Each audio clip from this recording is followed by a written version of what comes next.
agama Katolik. Jadi kenapa kami menghormati Bunda Maria?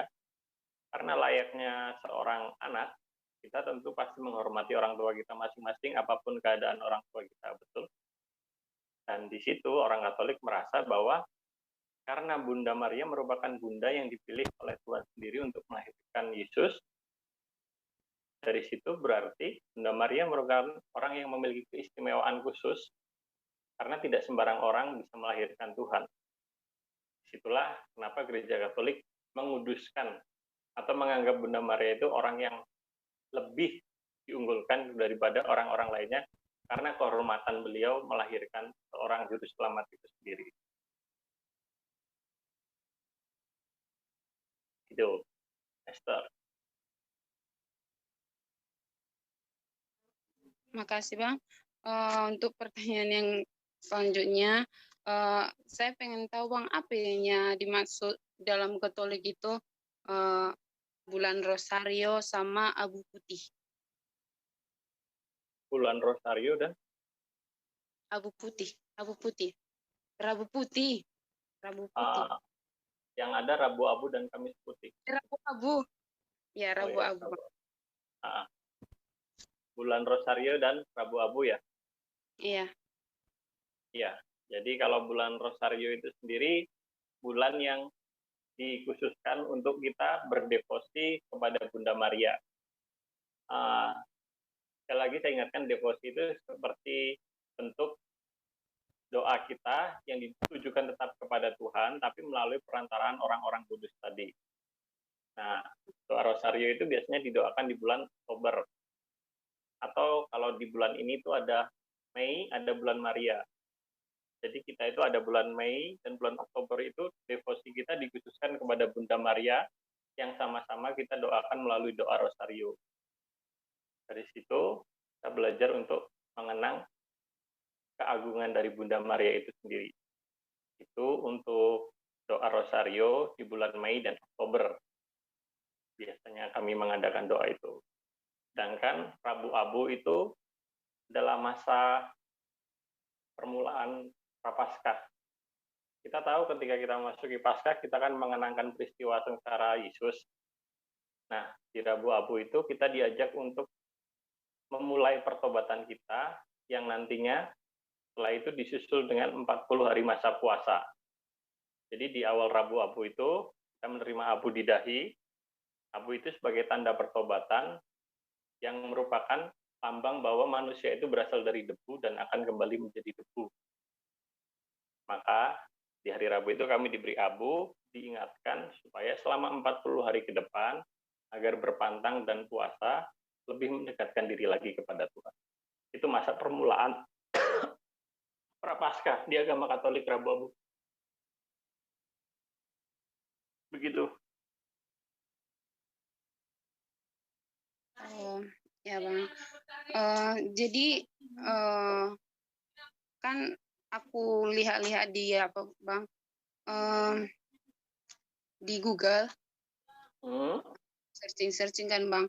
Terus apa sih hubungan Bunda Maria itu sama agama Katolik kayak gitu kan Bang? Jadi di situ mengatakan bahwa Maria itu bisa menjadi jaminan keselamatan itu. Ya sedangkan yang kita ketahui ya Bang, atau yang kami ketahui bahwa kalau jaminan keselamatan itu hanya yang dalam Kristus Yesus, begitu Bang. Jadi saya mengapa di dalam Katolik ada dikatakan bahwa Maria itu bisa menjadi jaminan keselamatan atau jembatan untuk menuju keselamatan itu, begitu Bang? Oh iya, baik, terima kasih pertanyaannya. Mengapa Maria dikatakan sebagai jaminan keselamatan? Sederhananya gini, mungkin teman-teman tahu peristiwa di mana Yesus merubah air menjadi anggur. Kala itu di kitab suci, kalau di kitab suci Katolik mengatakan bahwa mujizat itu sebenarnya belum dibuat belum akan dilakukan Yesus ketika di perjamuan itu. di perjamuan ketika, bukan perjamuan malam ya, perjamuan ketika ada air merubah air menjadi anggur, ketika anggurnya habis, Yesus kan diminta untuk merubah air menjadi anggur oleh Bunda Maria.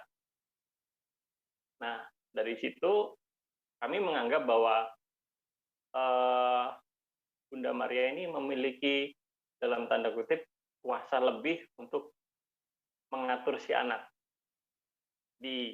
Kita tahu kalau Yesus itu kan anaknya Bunda Maria. Sederhananya ketika orang tua memerintahkan, anak pasti melakukan. Nah, konsep sederhana inilah yang akhirnya kita bawa, bahwa yang saya bilang tadi, Bunda Maria memiliki istimewaan khusus melahirkan Tuhan itu sendiri atau melahirkan juru selamat itu sendiri. Tentu bukan sembarang orang yang dipilih Tuhan.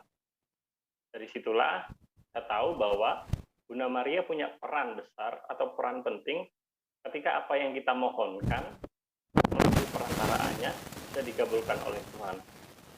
Sederhana saya, otomatis orang tua si anak tadi akan menyuruh dia untuk juga dekat dengan saya. Nah, istilahnya bisa dibilang, ya kita cari jalan belakang gitu loh. Kalau kita dekat orang tuanya, anaknya kan pasti juga bisa kita dekatin dengan mudah. Nah, sederhananya seperti itu. Kenapa kita berdoa kepada Bunda Maria juga? Supaya Bunda Maria dengan harapan dia adalah orang yang sangat dekat dengan Yesus, akhirnya juga mampu mengabulkan doa-doa kita.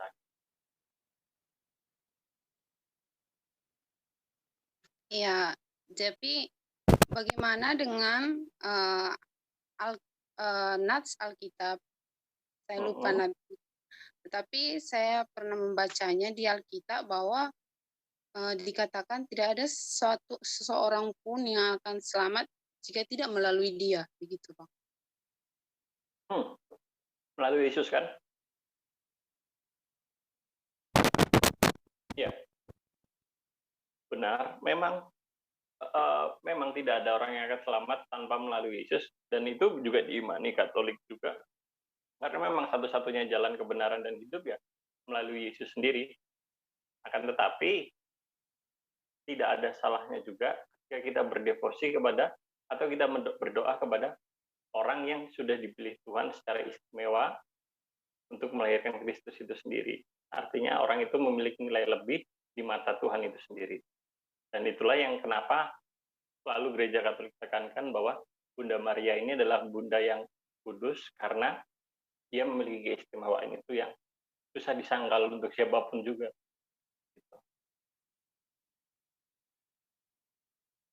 Terima kasih Bang. Pertanyaan selanjutnya Bang, kenapa doa Bapak kami di dalam Katolik itu lebih pendek?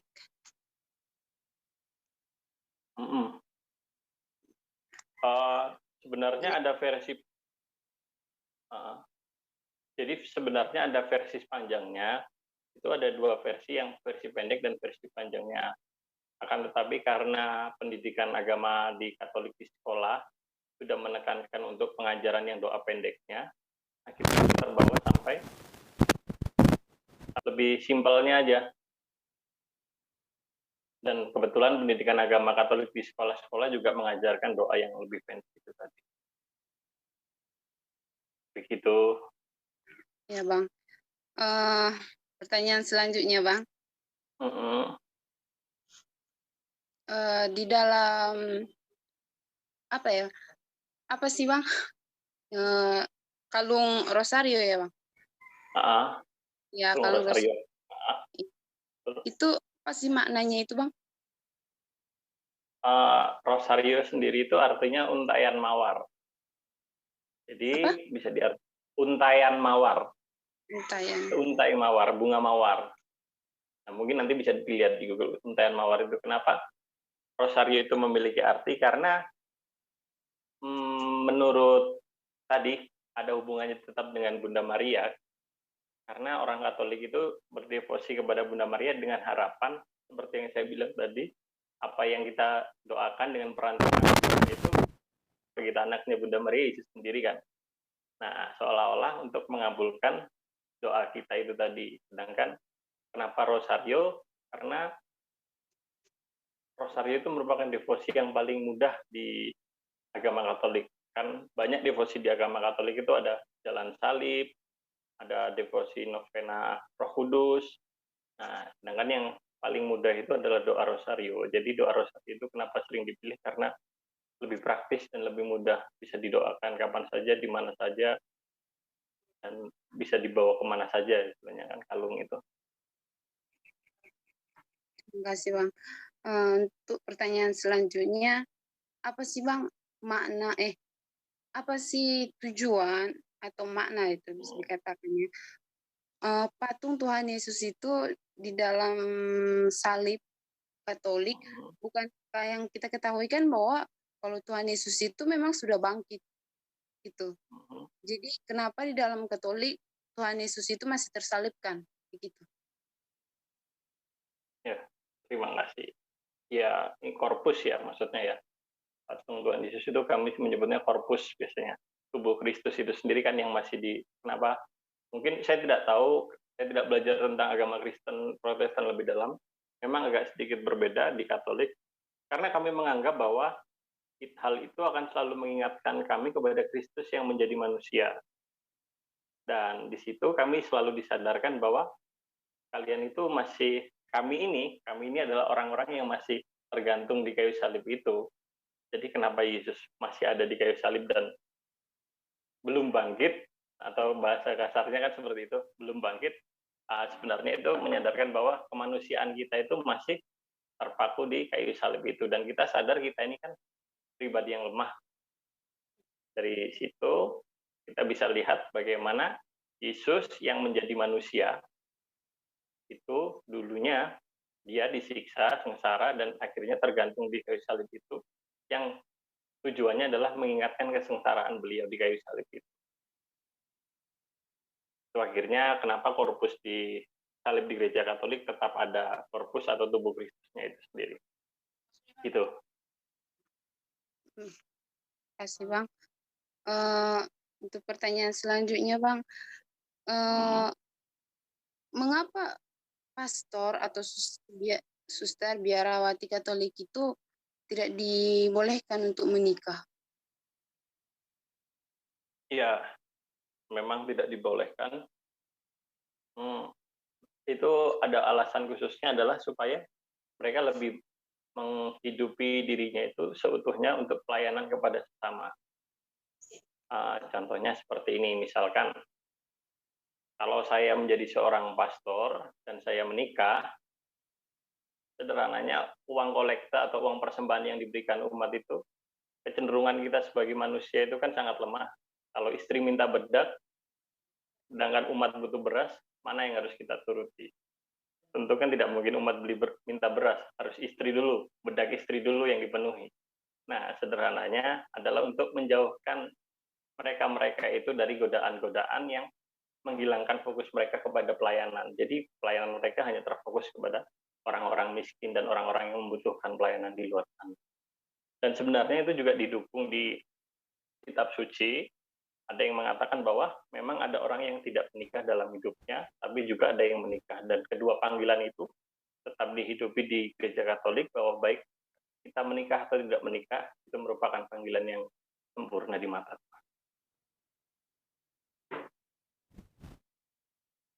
Jadi bagaimana jika pastor dan suster melanggar hal itu Bang? Apakah ada sanksi dari gereja atau dari Ya, tentu ada sanksi. Biasanya karena kami gereja Katolik itu kan mempunyai hierarki. Hierarkinya itu yang paling puncak adalah Vatikan atau di Roma sendiri. Biasanya teguran itu langsung datang dari pusat, dan jenis tegurannya pun beragam. Ada yang langsung diberhentikan, ada yang diberi teguran, atau bahkan ada yang ya langsung dikeluarkan seperti itu.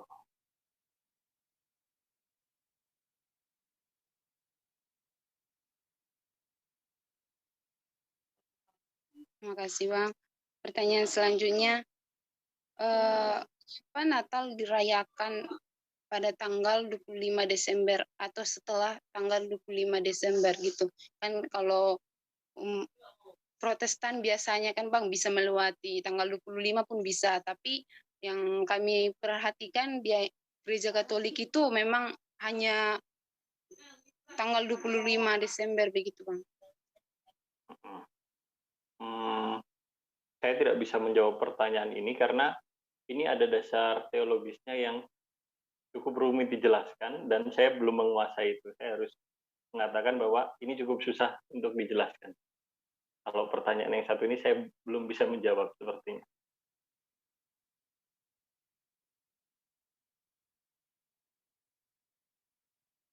Begitu.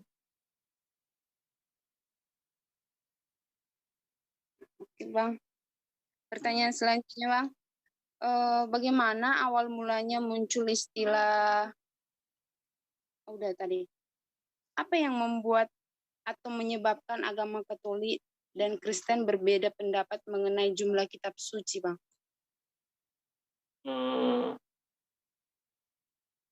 Sebenarnya bukan tentang jumlah kitab suci saja ya, banyak perbedaan Kristen Katolik dan Kristen Protestan. Dan kenapa itu bisa terjadi? Karena memang dari awalnya sejarah gereja kan kalau kita tahu adalah perpecahan umat Kristen ini, baik Kristen Katolik maupun Kristen Protestan adalah ketika Martin Luther berusaha untuk keluar dari gereja Katolik itu sendiri. Nah, dari situ itu pun saya mengakui juga karena memang kesalahan gereja Katolik menggunakan nama gereja dengan semena-mena istilahnya.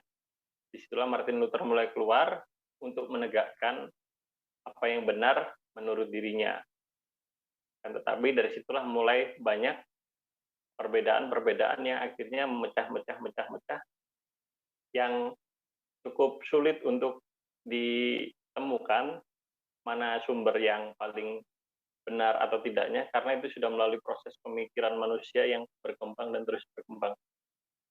Jadi mengapa berbeda? Ya karena itu sudah sebuah jalan yang dipilih oleh masing-masing pemimpin gereja untuk memisahkan diri dengan cara berpikir mereka masing-masing.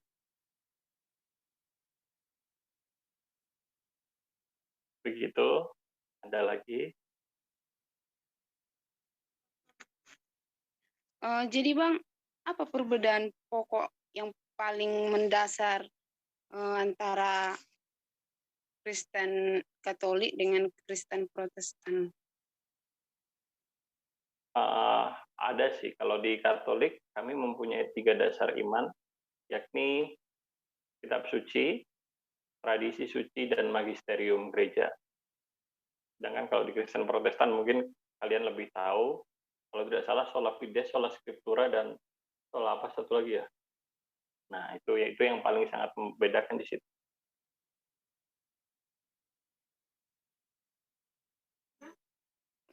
Pertanyaan selanjutnya Bang, bagaimana itu? Apa itu yang dimaksud dengan konsep pengakuan dosa? Konsep pengakuan dosa, ya.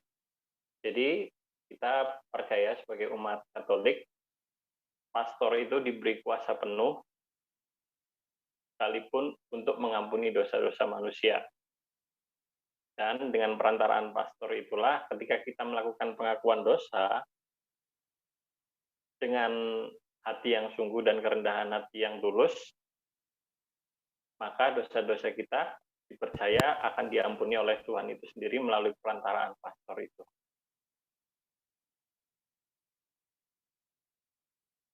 Begitu. Oke, sekian pertanyaan dari saya. Mungkin ada pertanyaan dari kawan-kawan?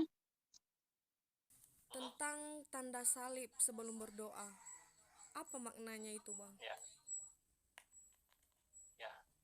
tanda salib sebelum berdoa sederhananya maknanya adalah mengingatkan kita bahwa Tuhan telah menyelamatkan kita. Dalam nama Bapa, itu artinya kita berdoa di dalam nama Bapa itu sendiri, dan Putra dan Roh Kudus. Amin. Tentu kita tahu Putra adalah Yesus sendiri yang turun sebagai manusia, dan Roh Kudus adalah perantaraan yang selalu menghubungkan kita kepada Bapa. Jadi tanda salib itu dibuatkan untuk mengingatkan kita sebagai umat Katolik bahwa kita adalah orang-orang Kristen yang berdoa kepada Tuhan Yesus itu. Katolik biasanya ada teman saya kebetulan yang pernah bercerita, biasanya mereka ada mengambil air suci, Bang. Ya, betul. Jadi pertanyaannya, apa makna pengambilan air suci itu sebelum masuk di pintu gerejanya ya, Bang? apa makna pengambilan air suci di pintu masuk gereja dan bagaimana tata caranya? Ya, terima kasih pertanyaannya. Jadi makna air suci itu adalah lambang kita untuk mengingatkan kita pada pembaptisan. Pembaptisan itu kan formanya atau alatnya, materianya air ya. Dan di gereja Katolik sendiri itu disediakan air, tapi itu sebelum pandemi ya. Setelah pandemi sudah tidak ada lagi, tapi sebelum pandemi kami masih menggunakan air itu untuk melambangkan bahwa kami ini adalah orang-orang Kristen yang sudah dibaptis.